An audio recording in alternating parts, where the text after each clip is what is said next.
Bonjour à tous. Dans la salle, à l'audience et en ligne. Nous allons d'avoir aujourd'hui l'occasion d'explorer un texte tout à fait essentiel de Madame Blavatsky, à savoir Les Marches d'or. De tous ses œuvres, toutes ses œuvres, que ce soit des articles en français, en anglais, ou aussi de son œuvre majeure, qui est la doctrine secrète, tout cela, je considère que les marches d'or, c'est vraiment l'essentiel qu'elle a donné en héritage.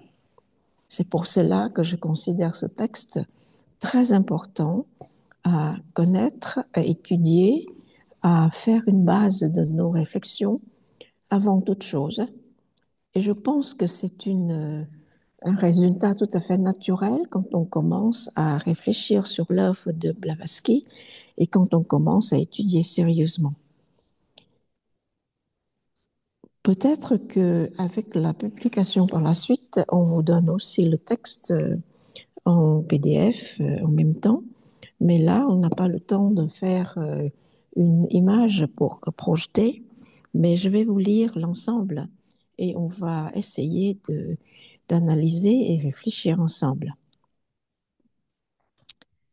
Je lis.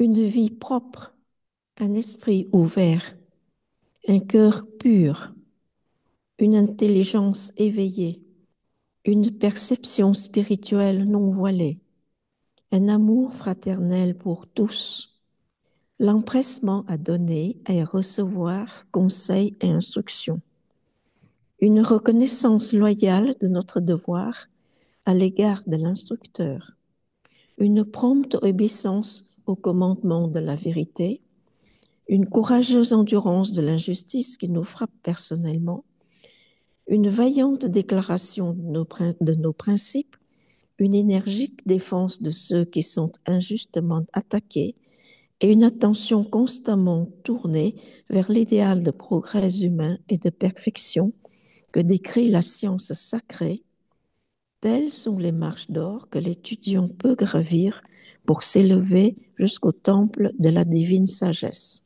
Signé H.P. Blavatsky.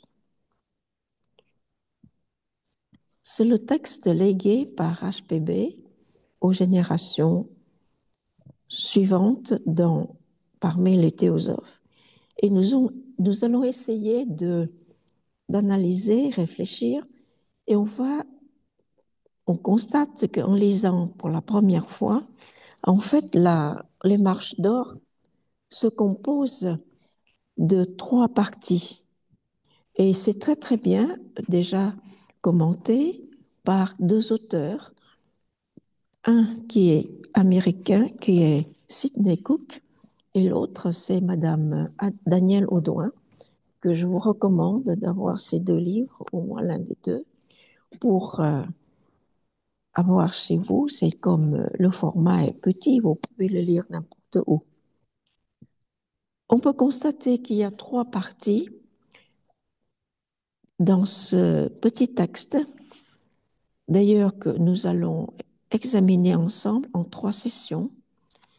En trois sessions. La première session, c'est donc aujourd'hui. Il va traiter de comment poser la fondation de la vie spirituelle.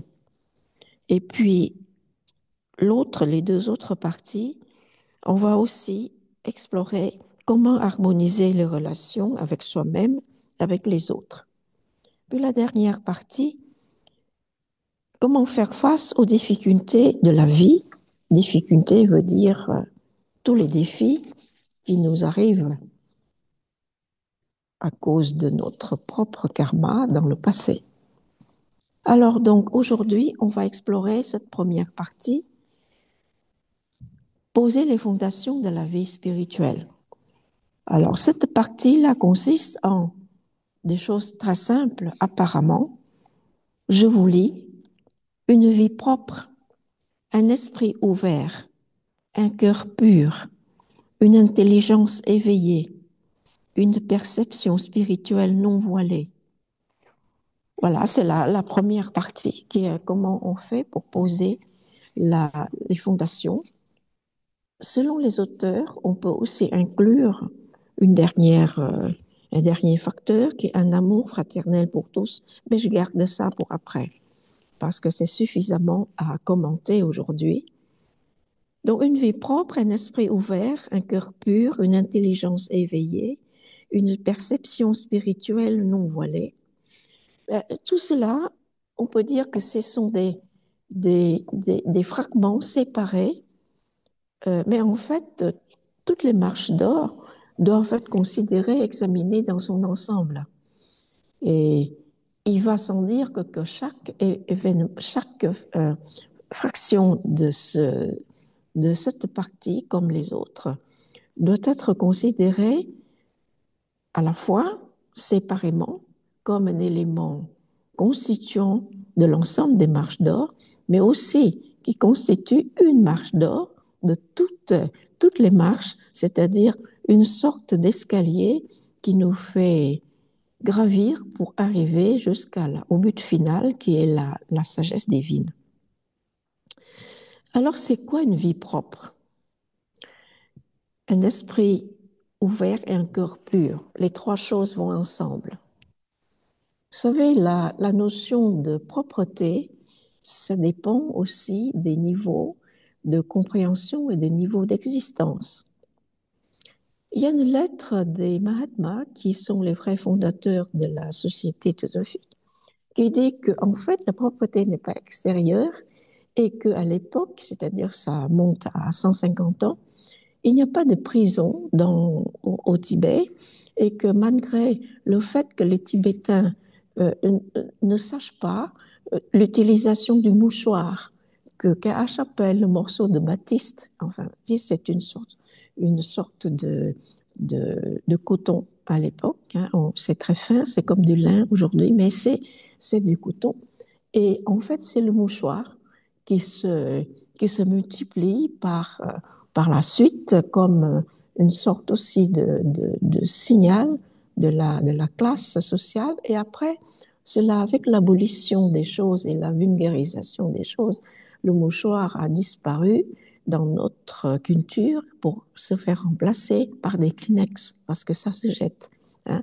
Et à l'époque, commentant sur le chapitre de propreté, Vikash a dit, mais les Tibétains ne savent pas utiliser ce morceau de bâtisse. Et puis après, bon, même il n'y a pas de prison au Tibet parce qu'on règle les choses de façon tout à fait avec mansuétude, les gens qui ont fait les fautes et qui essayent de les réintégrer dans la société ordinaire, morale. Mais bon, là, on n'a pas à comparer cela parce qu'il n'y a plus de comparaison possible. Parce qu'il y a un changement de mentalité tel qu'aujourd'hui, quand on parle de propreté, eh bien, premièrement, évidemment, c'est une question sociétale. Il faut quand même qu'on soit assez propre pour être social, avec avoir des relations avec les autres. Parce que sinon, ça pose un problème. Hein. L'évolution des mœurs a aussi pris aussi un progrès, ce qui fait qu'il nous arrive de demander fraternellement un certain nombre de gens qui n'ont pas assez de critères de propreté physique de bien vouloir s'adresser à leur assistant social avant de venir nous voir. Cela arrivait.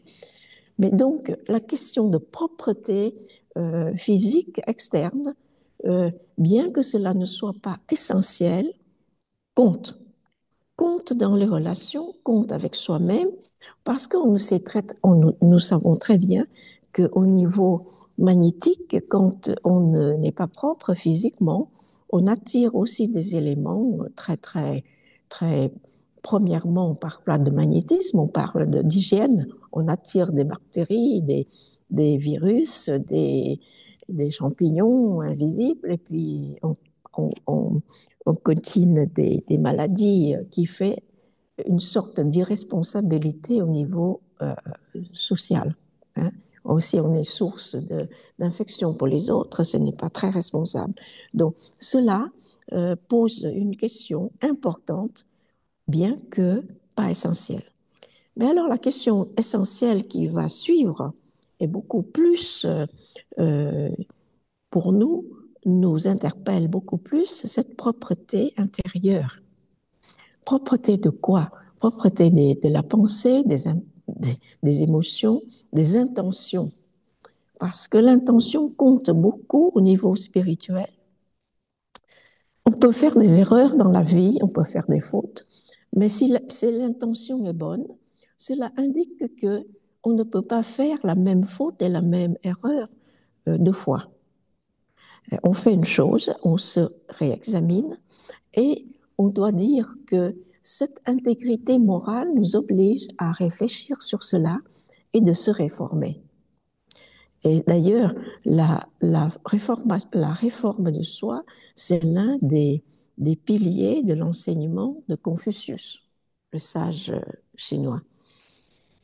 Donc, la propreté, une vie propre, indique que physiquement, on doit être quand même respectueux des règles de l'hygiène, et puis propre aussi au niveau de comment on gagne sa vie. Voilà, c'est une grande question. Je réserve cela après la propreté interne, c'est-à-dire à la fois éthérique, émotionnelle et des intentions, c'est-à-dire mentale, puisque cela est lié complètement avec la façon de gagner sa vie. Il y a mille et une façons de gagner sa vie, c'est-à-dire se subvenir à soi-même, puisque de toute façon, on doit quand même être autonome dans la vie, gagner sa vie de façon à la fois euh, correcte, pour pouvoir quand même avoir un toit, pour se nourrir correctement, et si on a une famille aussi, subvenir aux besoins de sa famille. Mais comment on le fait? Parce qu'il y a mille et une façons de le faire. Comment on fait si on respecte une vie propre pour ne pas faire du mal aux autres, à l'entourage, euh, à l'ensemble de l'humanité, parce que si si jamais on fait fi de cela pour dire je fais ce qui m'intéresse, qui ne concerne que moi pour la survie, tant pis pour les autres, eh bien on est au premier degré de l'égoïsme et on crée des karmas après qu'il faut rembourser, il faut faire face à cela, même si dans l'action, dans la feu de l'action, on fait exprès d'ignorer tout cela. Mais une chose ignorée ne veut pas dire que la chose n'existe pas.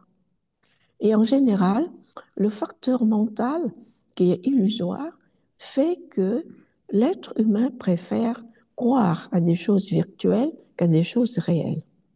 Alors la réalité, c'est que quand on a un moyen d'existence qui n'est pas correct, eh bien, on crée le karma et par la suite, on doit payer ce karma d'une façon ou d'une autre.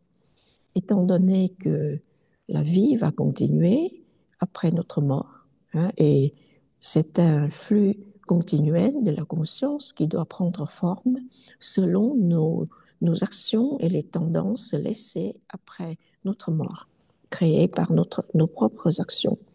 Alors, une vie propre commence déjà dans les pensées, dans les intentions, c'est-à-dire qu'on ne part pas dans la vie avec des mauvaises intentions. Vous allez me dire que c'est vraiment difficile de contrôler comment on peut dire que c'est mauvais ou bonne. Eh bien, il y a un tuyau qui nous aide. Euh, tout ce qui fait que dans la considération et les intentions, il n'y a que moi, mais il n'y a pas la place pour les autres. Je peux considérer ces intentions-là comme pas bon et pas propre, pas bonne et pas propre, parce que on vit dans un ensemble et il n'y a pas que soi-même, moi, qui compte, parce que à force de continuer dans la même direction, on produit non seulement des êtres égoïstes au départ, parce que tout le monde est égoïste, et le chemin spirituel, c'est vraiment comment s'en sortir et on fait l'effort pour s'en sortir. Et donc, à force de reproduire le même schéma sans se réformer, sans essayer de s'améliorer, arrive un moment où le karma arrive à produire des êtres euh, extrêmement égoïstes et qui portent un nom dans la psychologie moderne. Je n'aime pas trop prononcer, mais ça existe, ces êtres-là, et c'est une sorte de calamité au niveau social et sociétal. Alors donc, une vie propre, il faut examiner constamment. Et des fois, vous dites, mais c'est trop tard parce que j'ai vécu ça depuis 20 ans, depuis 30 ans. Mais en fait, il y a un adage au niveau spirituel, rien n'est trop tard.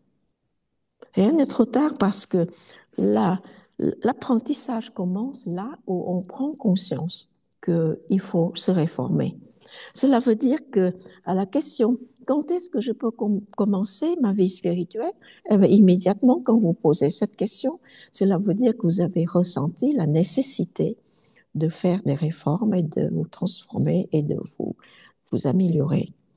Voilà, donc la question se pose, la question a tout de suite une réponse, c'est-à-dire que dès lors que vous posez cette question, c'est le moment de le faire.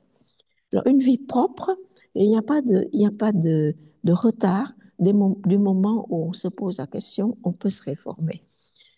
Une vie propre, donc à trois niveaux, physique, mental, intentionnel, qui donne immédiatement comme conséquence nos actions dans les moyens de survie, les moyens de gagner sa vie.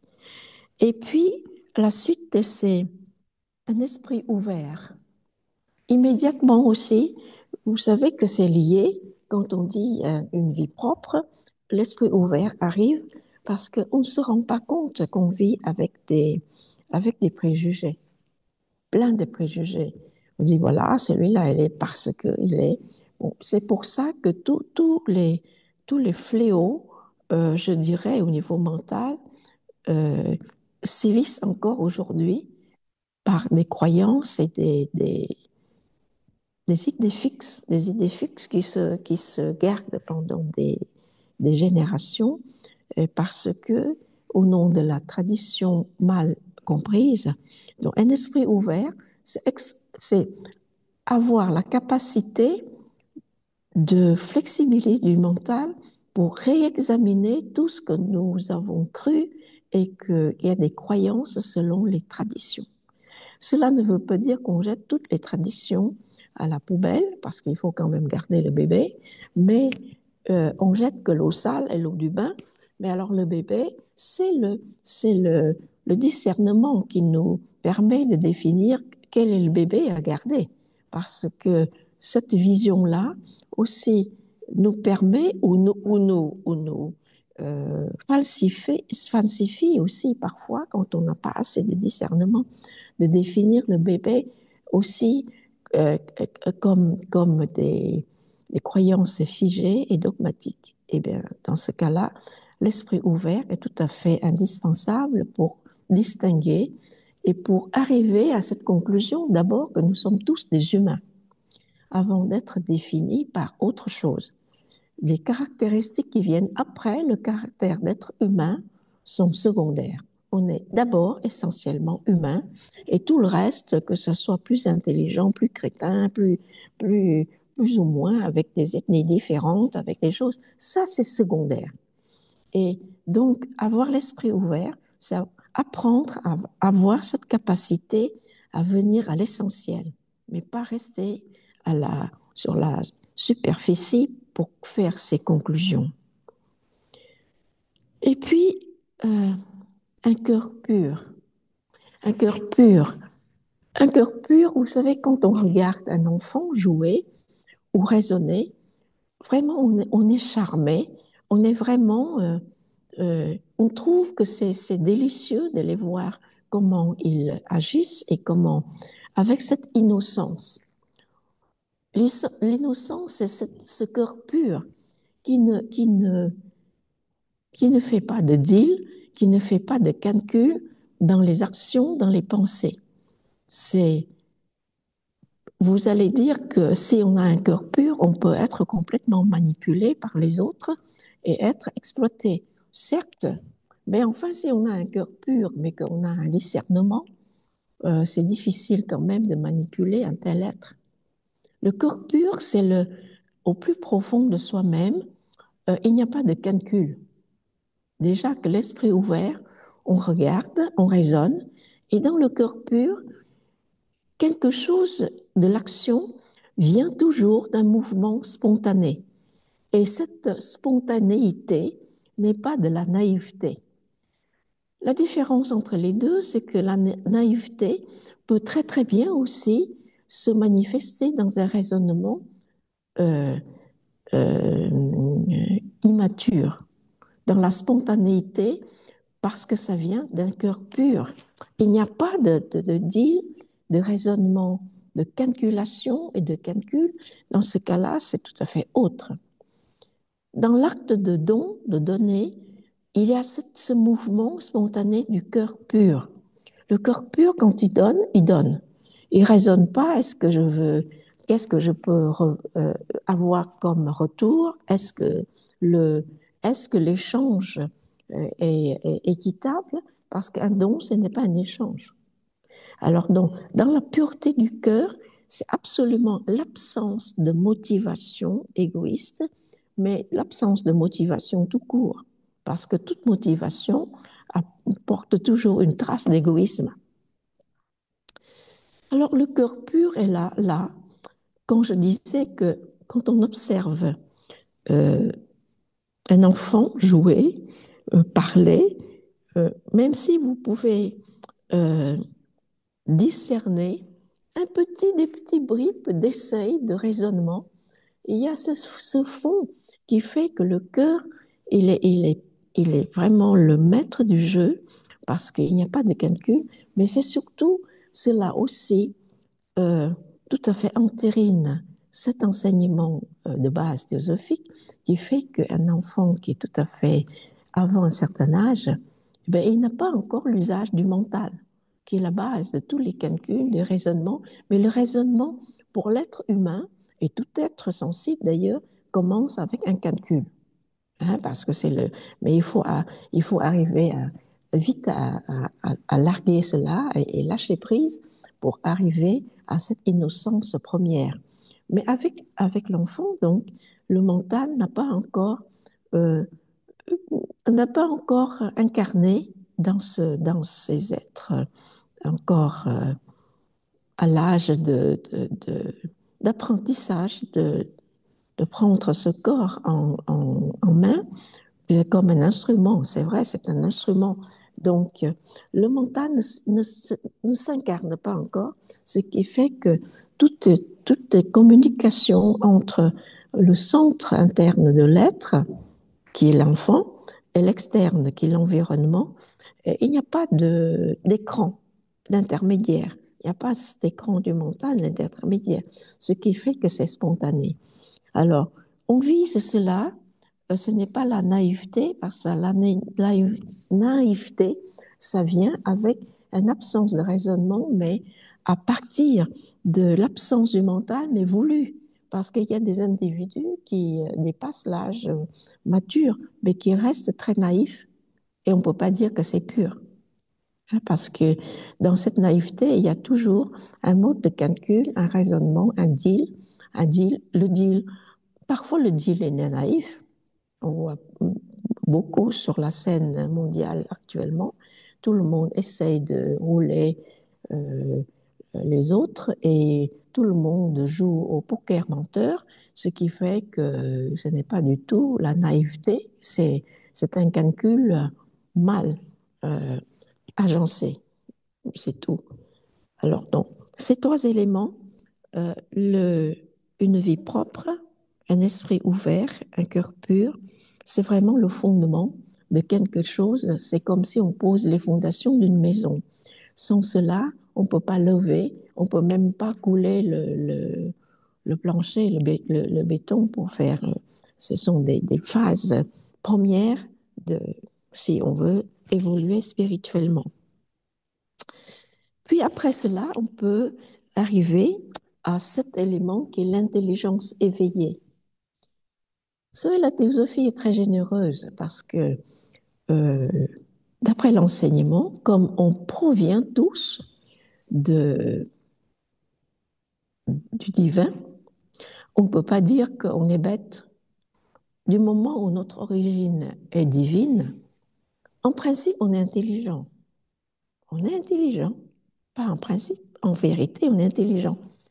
Mais à force de descendre dans le monde matériel, de plus en plus dense en matière, c'est comme une sorte de... Cette lumière originale est complètement euh, obscurcie par des écrans. Quand on descend à un degré, on s'obscurcit jusqu'au niveau physique, eh ben, c'est l'obscurité.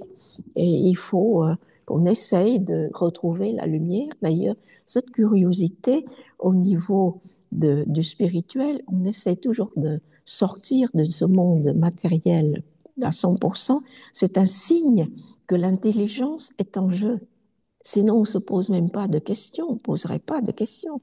On continuera jusqu'à la mort. Et puis voilà, on recommencera joyeusement dans cette ignorance crasse, sans se poser des questions. C'est pour cela qu'au départ, quand je vous ai dit, quand la question se pose, c'est le moment. C'est le moment de commencer à explorer et à se développer spirituellement. Alors, donc, une intelligence éveillée, bon, on est né intelligent à l'origine. Mais on est né dans le corps physique, on n'est pas tellement intelligent parce que le bébé, il pleure et puis il commence à changer de milieu, d'existence. Il sort du milieu aquatique pour pouvoir respirer l'air, etc. Et donc, tout cela, c'est un apprentissage. Et après, il faut aller à l'école. Qu'est-ce que c'est? C'est à la fois fascinant d'apprendre plein de choses, mais il faut changer beaucoup de méthodes dans l'enseignement parce que avec ces méthodes tout à fait rétrogrades, on réprime tous les génies. Et les génies, bon, c'est pour cela que beaucoup de génies sont très, pas tellement brillants à l'école. Ils font ce qu'ils peuvent pour sauver la, l'honneur de la famille, mais pas plus. Et puis après, bon ben, quand il est libéré, bon ben, le génie peut s'exprimer, c'est autre chose. Alors l'expérience peut déjà démontrer cela sans que je vous démontre par neuf, l'épreuve par neuf. Vous n'avez qu'à monter dans l'histoire et vous allez voir que les génies ne sont pas vraiment des gens qui excellent et sont brillants à l'école. En tout cas, c'est donc cette intelligence qui est à l'origine de notre existence, à notre composition, à notre constitution, doit être éveillée parce que elle est complètement euh, c'est comme si on emprisonne la lumière dans une pièce et puis il faut arriver à un moment de la libérer. Et cette intelligence a besoin d'être éveillée. Éveillée, cela veut dire qu'elle est toujours là, mais il faut la réveiller parce que bon ben, nous ne sommes pas tellement conscients que nous sommes venus du divin, c'est-à-dire de la lumière pure, de l'intelligence.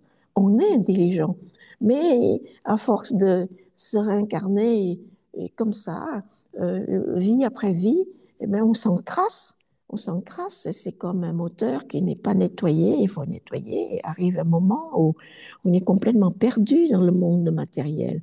Donc, une intelligence éveillée s'apprend, on doit apprendre à éveiller cette intelligence première, primitive, en faisant quoi? Mais en faisant déjà, en réalisant les trois éléments que citent les marches d'or déjà, dont on a parlé à l'instant et que j'ai essayé de commenter avec vous, c'est-à-dire une vie propre, un esprit ouvert, un cœur pur, avant de pouvoir prétendre à une intelligence éveillée. Une, une intelligence éveillée, oui, on est intelligent, mais on n'est pas éveillé. Voilà, on est né à l'origine divine, intelligente, et puis on s'encrasse, et puis on s'obscurcit, arrive un moment où on est né plus ou moins intelligent, plus ou moins crétin, plus ou moins, tout ce que vous voulez, parce que si on est plus ou moins intelligent, cela veut dire qu'on est plus ou moins crétin aussi, hein, mais on est positif, on est plus ou moins intelligent. Alors arrive un moment où on se pose des questions, mais comment se fait-il que toute ma vie, euh, j'ai fait des choses, enfin vraiment de travers. On se pose la question et là, on doit avoir le courage, oser de se dire, ah ben oui, ben, j'ai fait des erreurs. Maintenant, examinons les choses et puis si je peux me réformer pour ne pas faire d'autres erreurs et réparer aussi des erreurs déjà faites, parce qu'il y a des erreurs faites et il faut aussi des années pour réparer, mais peut-être parfois aussi des vies. Si on croit à la réincarnation et la loi du karma, c'est pas seulement une fois, mais ça continue, ça continue. Mais je dirais que euh, le karma a quelque chose que je nomme la mansuétude. Hein, dans la philosophie de Confucius, on ne punit pas des fautifs tout le temps. Et il est fautif une fois, mais il faut le traiter avec mansuétude. Mansuétude veut dire qu'on n'est pas généreux jusqu'à dire ben ça va très bien mon enfant, tu recommences ce que tu veux, je te pardonne. La mansuétude n'est pas le pardon, ni l'absolution dans le sens chrétien du mot. La mansuétude, c'est vous avez fauté, on va vous traiter, on va essayer de vous donner une autre occasion pour vous racheter. C'est ça, la mansuétude. Donc, avec une intelligence éveillée, on commence à raisonner. On dit, mais comment? Enfin, j'ai fait tout cela. Il faut que je réapprenne à rectifier, etc. Et suit de façon tout à fait logique une perception spirituelle non voilée. Alors, la perception spirituelle, il faut aller rester un peu longtemps là-dedans parce que l'être sensible est doué de perception. Quand on dit sensible, on dit sens. Sens, on a 5 sens. Avec les orientaux, on a 6 parce que le mental, c'est le roi des sens qui va vous dire, tu vois ça, mais en fait, c'est pas ce que tu vois. Il distord, il corrige, et c'est le mental qui est le roi des singes. C'est le singe roi. Hein. Et les autres sens, les 5, ce sont les 5 singes qui font que des bêtises et qui obéissent seulement à leur roi, qui est le roi singe. Donc le mental, qui est le 6e sens, qui n'est pas dans le sens euh, admis par les psychologues modernes. Le 6e sens est une sorte de sens intuitif qui vous fait deviner les choses, anticiper ce qui va se passer. C'est pas ça du tout. Alors le 6e sens, qui est le mental, parfois vous aide quand vous êtes déjà avec l'intelligence éveillée. Le mental vous aide, mais s'il n'est pas encore éveillé, le mental vous rend confus, encore plus confus qu'avant. Alors, donc, la base éthique est déjà posée, il a le vie propre, un esprit ouvert, un cœur pur, voilà l'intelligence éveillée, il faut essayer de développer pour ne pas être victime du singe qui est le roi des singes. Et pour ceux qui aiment les histoires bien racontées, je vous recommande un pavé comme ça, qui s'appelle le Siyuki. C'est l'histoire le, le récit d'un voyage à l'ouest, qui c'est une sorte d'épopée chinoise qui raconte le pèlerinage d'un moine qui venait du Chine en Inde pour recevoir les sutras à l'origine de Bouddha. Alors, donc, toute l'histoire est consignée. Donc, ça s'appelle le Siyuki, ça veut dire textuellement récit d'un voyage vers l'ouest. Et donc, l'intelligence éveillée, donc, c'est un peu déjà à voir que euh, plus ou moins, on n'est pas libre, hein, parce que la liberté est très chère. Pourquoi? Parce que nous sommes nés du divin et nous chérissons la liberté qui est la première caractéristique de la conscience divine. D'abord, on fait d'abord la liberté et après vient l'amour. Mais sinon, ben, on mélange tout, c'est chaotique. Donc, tout le monde aspire à la liberté. Ça, on ne peut pas nier. Donc, la liberté, dans le sens premier du terme, c'est que la conscience aspire à être libérée. Libérée de tous les véhicules qui constituent des obstacles d'expression, des obstacles, des mouvements dans le cosmos, c'est une circulation, on dit d'énergie, mais aussi de conscience, parce que l'énergie, c'est seulement un aspect de la conscience au niveau cosmique et aussi au niveau de notre propre véhicule physique. Il y a des circulations dans tous les sens invisibles à nous parce qu'on ne peut pas voir cela, quoique qu'on puisse ressentir quelquefois qu'il y a un mouvement constant dans notre corps, dans notre psyché, dans notre mental, parce que tout est mouvement dans l'univers. Il n'y a rien qui ne reste immobile. Et c'est cela aussi la symbologie de Shiva dansant. C'est la matière au niveau de la conscience, parce que c'est aussi matière, mais au niveau le plus subtil. C'est en circulation constamment, ce qui fait que rien ne reste immobile dans l'univers. Tout change. Hein? Et nous, on a à notre niveau très, très restreint, et on peut suivre ce principe que rien ne disparaît et tout se transforme. Mais ça, c'est un niveau très limité, mais dans l'univers, évidemment, tout se transforme à un niveau plus subtil et plus, je dirais, en dimension, c'est immense. Alors donc, avec l'intelligence éveillée, on apprend quand même à raisonner, à voir que quand même, jusque-là, on prétend être libre, mais la plupart du temps, on est esclave des sens, et les sens sont commandés par le roi des sens, qui est le mental. Cela veut dire que si on maîtrise les sens, un peu, hein, personne ne peut dire je maîtrise complètement, parce que quand on vit dans le corps physique, il y a d'autres nécessités physiologiques, etc. Mais cela fait partie, je dirais que c'est dans le contexte, c'est circonstanciel, ce n'est pas essentiel. Mais essentiellement, eh bien, il faut arriver à voir comment les sens marchent, comment nos perceptions ont été falsifiées par les sens commandés par le roi des sens, c'est le mental, qui fait que du moment où on n'a pas une intelligence éveillée et que on n'a pas une perception éveillée, une perception non voilée, on peut très très bien, comme nos yeux, nous fait dire que la corde, on le prend pour un serpent. Ça, c'est l'exemple classique. Hein? Dans l'obscurité, on voit une corde et on saute sur le côté parce qu'on prend pour un serpent. Mais un peu de lumière arrive, on dit, mais non, mais c'est juste une corde seulement. Cette expérience-là peut continuer dans notre vie actuelle avec autre chose. Alors donc, même avec les technologies très modernes, à la pointe de la modernité, on peut aussi tomber dans cela. Donc, quand on constate qu'on n'est pas si libre que ça, et que il y a quand même une sorte d'abord constat et de révolte à l'intérieur. On dit, mais si j'ai considéré que je suis libre jusque-là et que je ne le suis pas, qu'est-ce qui se passe?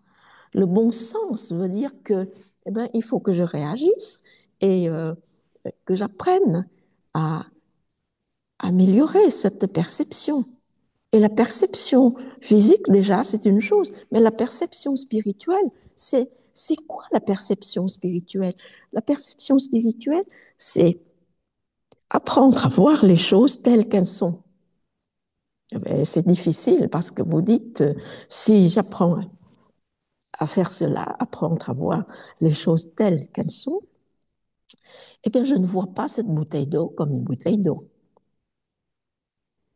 Je vois cette bouteille d'eau comme un assemblage d'atomes, de molécules complexes, parce qu'il y a une partie naturelle qui est l'eau. Tout le monde sait que c'est simple et on peut même synthétiser l'eau, mais à l'extérieur, il y a du plastique qui est vraiment mort.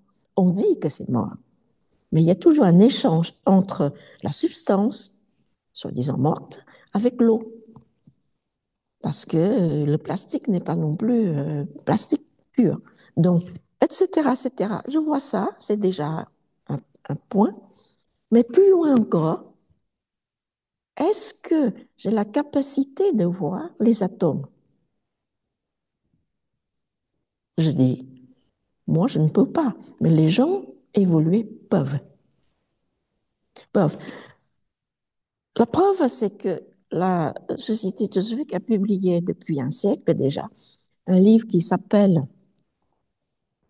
C'est Leadbeater et Annie Besant qui ont fait l'exploration de la matière. Et on a édité cela il y a 100 ans, on a réédité pour avoir un langage beaucoup plus accessible et moderne. Tu peux aller chercher ce livre pour montrer. Et donc, ces deux, je dirais, voyants, dans le sens, pas pour dire la bonne aventure, dans le sens de voyant pour vous dire qu'est-ce qui va vous arriver d'ici 2 ans, vous allez rencontrer l'amour de votre vie, etc. C'est pas ça. C'est un peu loufoque. Mais des voyants dans le vrai sens qu'ils ont cette capacité de voir à travers l'apparence. Alors l'apparence, moi, je n'ai pas sa capacité, je vois l'apparence déjà un peu mieux parce que un homme, je dirais, ordinaire, euh, dit bah, c'est une bouteille d'eau, point final.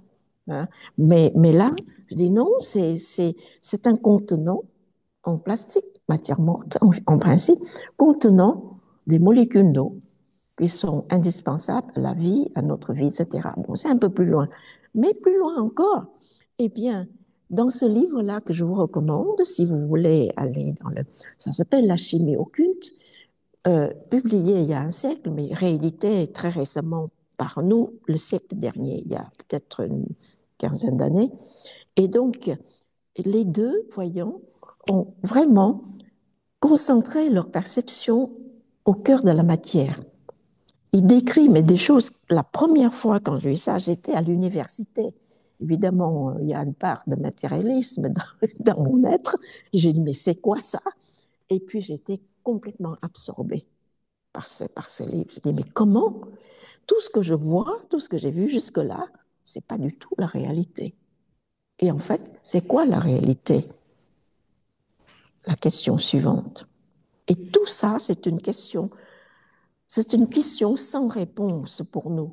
C'est quoi la réalité? C'est sans réponse parce que nous ne sommes pas armés, nous n'avons pas de bagage pour dire, mais c'est quoi? C'est une question. Et si on ne s'accroche pas, eh bien, ça va rester dans l'oubli de notre propre histoire. C'est comme une sorte de euh, spéculation stérile. Mais c'est l'essentiel. C'est quoi la réalité? Je ne vais pas rester dans cette question parce que ce n'est pas le sujet du jour. Mais donc, c'est euh, ici, on est dans la perception spirituelle, une perception spirituelle non voilée. Tout le monde, tous les êtres sensibles, comme on a dit tout à l'heure, ça part de sens sensibles et donc on peut percevoir. Mais on perçoit comment? Avec quoi? Si on perçoit avec les sens, certainement on est erroné. Parce que c'est une bande de singes qui ne peut que jouer, qui ne veut que jouer avec nous. Et le roi des singes dit, mais amusez-vous. Alors, bon, voilà. Et puis, on n'arrive pas à savoir exactement qu'est-ce qui est derrière toute l'apparence. La perception spirituelle, c'est plus loin que la perception ordinaire. Je me dis, au lieu de la bouteille d'eau, on voit autre chose. Et on peut comprendre intellectuellement quelque chose d'autre. Mais spirituel, c'est encore plus loin. Spirituel, ça veut dire quoi? Ça veut dire que quelle est la nature de la matière? On parle de spiritualité, mais ce n'est pas l'opposé de la matière. C'est une seule substance qui est l'espace, n'est-ce pas? Qui nous qui interpénètre tout. Nous sommes des enfants de l'espace. Nous sommes des enfants de l'espace. Matériellement, parce que la quantité d'eau, ça vient aussi de l'espace, mais spirituellement, à commencer par magnétiquement. Le soleil, un jour, s'il a des fantasmes, il, il dit, bon, ben ça va, je disparais. Tout le monde va disparaître dans le système solaire, parce que c'est lui qui donne l'énergie, qui donne tout, magnétiquement et tout et tout. Bon, alors, c'est une spéculation tout à fait amusante qui, j'espère, ne va pas arriver bientôt. Si ça va arriver, mais on a le temps, on a le temps de se réincarner plusieurs fois. Mais alors, spirituellement, c'est quoi? Est-ce que notre erreur fondamentale, c'est de faire l'opposition entre esprit et matière? Mais vient par la suite, parce que nous ne sommes pas assez spirituellement développés, nous faisons l'erreur suivante, que tout est matière et que c'est grossier. Oui, tout est matière, mais à quelle subtilité, de niveau de subtilité? Arrive un moment où il y a un niveau de subtilité de la matière qui fait que on est complètement ignorant. Mais pourtant, ce niveau de subtilité de la matière nous règle, parce que c'est au niveau, selon la théosophie, c'est le niveau divin qui règle tout. Et puis on ignore, on dit, mais puisqu'on est matière, allons-y, gaiement, on est matérialiste, mais non, mais ce n'est pas la même matière. Mais c'est seulement à ce niveau extrêmement subtil, je dirais absolument absolu, là où il n'y a pas de frontière entre esprit et matière. Les deux sont confondus. C'est au départ de toute chose qui vont exister. C'est la théorie de la philosophie du Sankhya qui dit que tout qui existe, c'est un mélange d'esprit et de matière, n'est-ce pas? Et le premier-né de cela, c'est Mahat, c'est le premier-né, c'est l'esprit, c'est l'intelligence. Ça, c'est la théorie du Sankhya. On n'a pas le temps de rentrer dans les détails, peut-être une autre fois, quand on a l'occasion. Et donc, etc., etc., plus jusqu'à notre monde complètement complexe qu'il faut remonter pas à pas pour voir, mais c'est quoi l'atome? Bon, atome, origine étymologique grecque, mais on ne peut pas casser. L'atome, maintenant, on casse quand on veut. Et quand on veut, et quand on peut, on casse. On casse jusqu'à l'infini. Jusqu'à ce que l'atome, c'est quoi? Jusqu'à les particules, c'est une onde. Allez donc savoir. Est-ce qu'à ce moment de l'onde, c'est ça, on touche le monde spirituel? Parce que ce n'est plus la matière. Et on va choisir. Hein. Bon, moi, je me suis dit, le principe d'incertitude, on ne sait pas s'il est là, il est là, il est là, l'électron, il est. Bon, maintenant, on va encore plus loin. On dit, mais la particule, mais vous décidez, il est une onde, et ici, il a une masse et il n'est plus une onde. Bon, alors, on vit dans un monde, je dirais, à la limite, où tout est possible, où l'incertitude est devenue certitude. C'est là le grand paradoxe. Vous êtes certain que c'est l'incertitude. Un truc parce que... et puis, alors maintenant, bon, on ne va pas rentrer dans la physique quantique parce que ce n'est pas le sujet non plus, hein, mais une perception spirituelle non voilée. C'est quoi non voilée? On perçoit, on sort un peu des sens, on dit, ben, c'est pas ça. On passe par l'instrument extraordinaire qui est le mental, qui maintenant, qui s'occupe des choses pas comme ça, matérielles, mais qui s'occupe de concepts, même de la matière, mais qui pose des questions. Et c'est ça, quand on pose des questions sur la nature des choses, c'est du spirituel. Même si on fait des conclusions loufoques, mais on a fait un petit bout de chemin. Et on revient, on dit, mais je me suis trompé. Hein? Bon, on revient parce que les scientifiques se trompent aussi. Ils disent, ben, ils se trompent. C'est tout à fait, c'est pour ça que les conclusions au niveau scientifique sont toutes temporaires.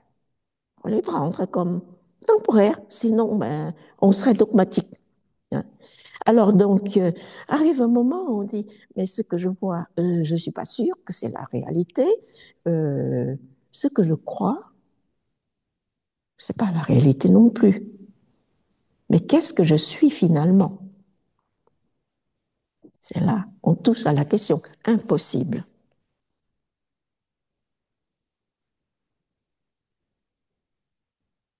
On touche à la question impossible parce que personne ne peut répondre à votre place.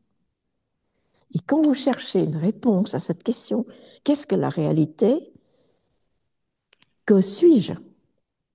On va toucher à une autre dimension qui est purement spirituelle.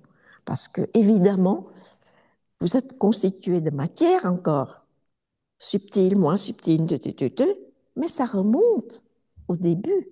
Je veux dire que vous êtes l'espace.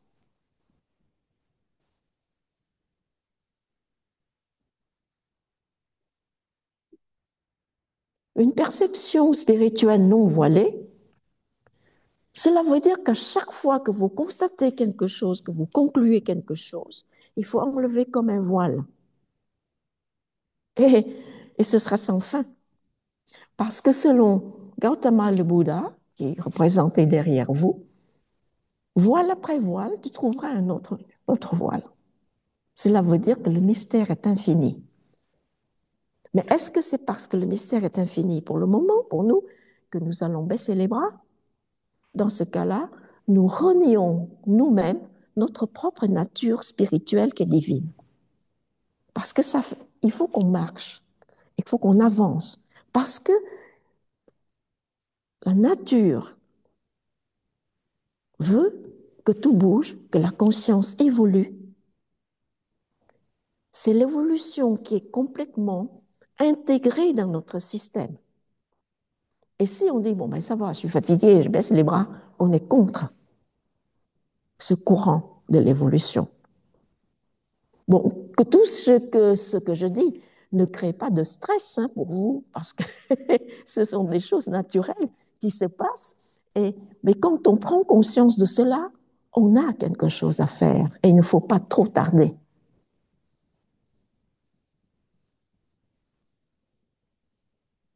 On va s'arrêter ici pour laisser la place à quelques commentaires et de questions. Et puis, les deux autres sessions, on va continuer les deux autres séries de la suite des marches d'or.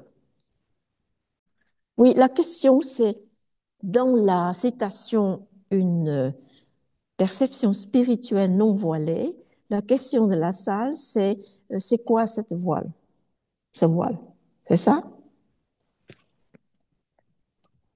Le voile de l'ignorance. Et à chaque niveau, on a l'ignorance. C'est facile de dire ça, on sait. On le sait, on devine, on devine. Mais le fait que la perception soit voilée, c'est que il y a, je disais tout à l'heure que c'est le mental qui règle des choses, puisque c'est le roi des singes. Lui, quand il n'est pas discipliné, il fait n'importe quoi et il nous fait voir un serpent dans une corde, il fait voir des ombres comme des fantômes, il fait tout ce que vous voulez, selon l'imagination de la personne. Mais le voile, c'est qu'on se laisse faire par le mental. À chaque fois, on se laisse faire. On dit, ah ben, bon. Mais à chaque fois qu'on perçoit quelque chose, il y a un petit instant, si on se suit bien dans l'observation de soi, ça ne se suit pas comme ça, c'est comme dans le cinéma, c'est une illusion qui vient comme ça, il y a un temps entre les deux. Comme nos deux pensées, ils ne sont pas successives. Il y a un laps de temps entre deux pensées. Mais comme on est tellement speedy à chaque fois, on veut aller plus vite, et on est stressé, on dit, bon, ben, c'est une suite. Mais il n'y a pas. Il y a toujours des séquences séparées par. C'est comme le cinéma, on projette, et puis en fait, c'est le leurre et l'illusion. Et puis c'est pareil, pour question de voile, si on se pose, d'ailleurs c'est mon mantra, pose, c'est pas un mantra en sanskrit ni rien, mais le mantra c'est pose. Quand on se fait comme ça, et on se pose, et voilà. Et quand on pose, on prend une pause, on voit que ce que l'on voit n'est pas vrai. Immédiatement. que ce soit les événements, ben, les événements, on est happé par les événements, on ne prend pas le temps d'analyser et de voir. Donc, il faut poser, il faut se poser, voir et constater qu'en fait, on est constamment le jouet de ce singe en roi. Et en fait, des fois aussi, comme on veut jouer avec lui, on se laisse entraîner par le jeu. Et dans ce jeu-là, on est toujours perdant parce que lui, il n'est pas intelligent, mais il est futé. Différence entre cleverness et intelligence. Il est seulement futé. Et nous, on veut jouer, à moins d'avoir développé l'intelligence éveillée, on est toujours victime de ce jeu. Bon, maintenant, le voile. À chaque niveau, il y a une sorte de voile. Quand on nous dit, Bouddha a dit, voile après voile, vous trouvez un autre voile. C'est un peu désespérant, non? Ben oui, on ne trouvera jamais. Mais si, parce que le dernier, c'est ce mystère-là qu'on doit percer. Et là, on ne se pose plus de questions voile ou pas voile. C'est nous-mêmes. C'est la découverte que, c'est la découverte que nous sommes. C'est la découverte de l'identité de soi avec l'un, avec l'unique. On est perdu dans cet océan de la multitude, à la manifestation, on descend de cran en cran dans la complexité des choses. Et cette complexité nous a fait perdre notre route. Et plus c'est complexe, plus la route est difficile à remonter, à retracer d'abord.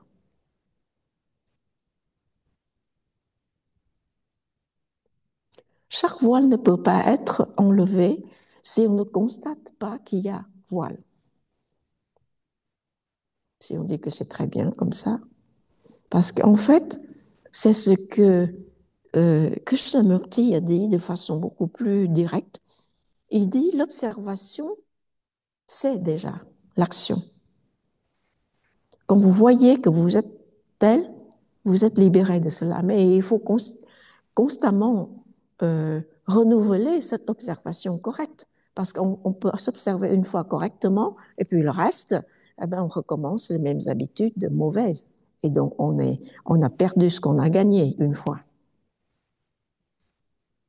Cela veut dire que celui qu'on appelle l'éveillé, qui est Gautama le Bouddha dans notre cycle d'évolution, c'est quelqu'un qui est éveillé constamment. C'est-à-dire qu'il est constamment attentif. Cela veut dire qu'il ne peut plus être le jouet du mental, ni rien. Il voit les choses telles qu'elles sont. Il n'y a plus de voile. Ça veut dire quoi? Ça veut dire qu'il vit pas dans le corps physique, évidemment, tout le monde le sait, il est déjà passé à l'autre dimension, aux autres dimensions, mais le centre de la perception, s'il y a encore un centre, n'est plus ni l'essence, ni le roi des singes, ni le mental, mais ça part du centre ultime, l'unique, qui fait qu'il n'y a pas de barrière. C'est pour cela que l'action peut être universelle, enfin au moins dans la sphère terrestre, à un certain moment, à certaine distance. C'est une concentration, c'est une conscience concentrée après la mort physique qui s'appelle le parinirvana, c'est-à-dire le passage de la vie physique. Après cela, la conscience englobe tout. Cela veut dire qu'on ne peut pas se cacher. Et chaque fois qu'on en voile après voile, on ne se cache plus à soi-même. C'est pour cela que il est entièrement dans la vérité factuelle, Krishnamurti. L'observation, c'est l'action. Vous avez vu la chose, vous avez déjà atteint une certaine compréhension quand vous voyez la chose qui se passe en vous. Je peux m'arrêter ici pour la réponse? D'accord. Alors, est-ce qu'il y a d'autres questions en ligne?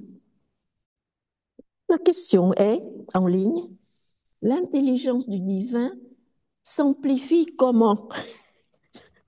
S'amplifie comment? En enlevant les voiles. Il ne s'amplifie pas, on se dévoile. C'est pour cela qu'on dit une intelligence éveillée. C'est seulement on éveille quelque chose qui existe déjà.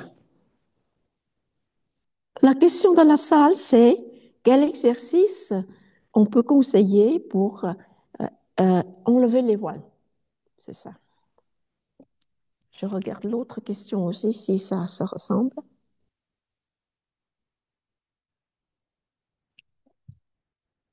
Quel exercice peut-on conseiller pour enlever les voiles? Eh bien, l'observation de soi. Il faut être au courant de ce qui se passe en nous et ne pas prétendre et se cacher derrière le bien-pensant. Si on fait quelque chose qui n'est pas très... Il faut s'assumer, dire, ben, c'est ce que je fais, c'est pas si bien que ça, et donc je me réforme, hein, mais c'est ce courage qui correspond au niveau de l'enseignement d'Hermès Trismégiste de l'alchimie, c'est oser, savoir vouloir oser et se taire. Et à ce moment-là, c'est au niveau de oser. Ou souvent, on n'ose pas. Hein. On regarde, mais oh là là, on commence à me découvrir, je ne suis pas tellement ça. Et je m'enfuis. Hein. Et en fait, quand on ose, c'est le vrai courage. On regarde en face, on se regarde en face, à l'intérieur, et donc on voit.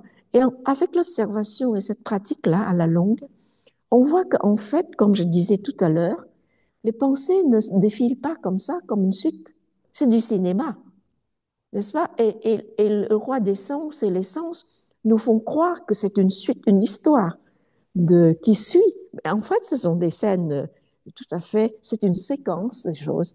Et il y a un laps de temps, comme au cinéma, qui vous mettrait ça en vitesse, enfin, lente quand on voit, mais très rapide.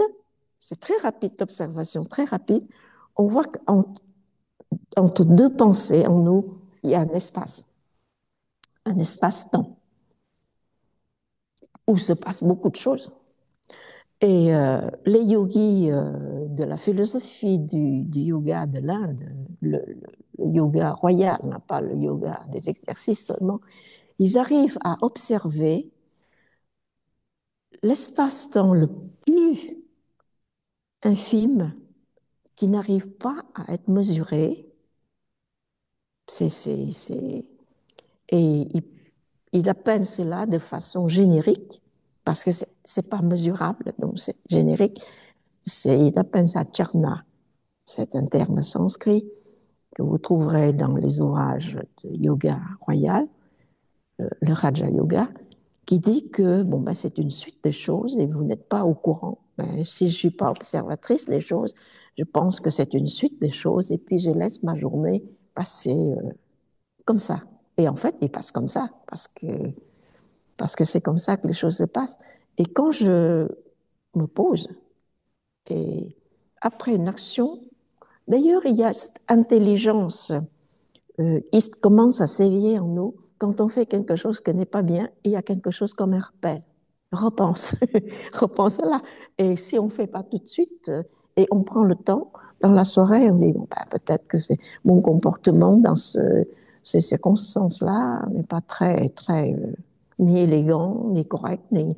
C'est chacun juge soi-même, hein, parce que je dis ça comme exemple. Mais des fois, je me surprends même dans l'action que c'est pas correct. Donc, je le fais tout de suite autrement. Vous voyez? Mais des fois, on rate et puis on attend que ça soit déjà passé pour corriger. Mais l'acte, c'est être conscient au courant de ce qui se passe. Et souvent, c'est la motivation derrière qui est fautive. Parce que tout commence dans le mental, même les guerres. C'est encore Krishnamurti qui le dit, qui dit les guerres commencent dans le mental. C'est vrai, c'est la projection des choses. Est-ce que ça va? On s'entend? Oui, merci. Plus de questions? Très bien, je vous remercie de votre présence, de votre temps pour venir. Et je vous remercie aussi pour les participants en ligne qui ont consacré un peu de temps de leur vie pour venir partager avec nous ce partage pour la compréhension un peu plus de la vie. Et je vous donne rendez-vous à la prochaine, au prochain rendez-vous pour la deuxième partie des commentaires sur les marches d'or de Blavatsky. Merci beaucoup et au revoir, à bientôt. Et je vous souhaite d'être heureux sans condition. Au revoir.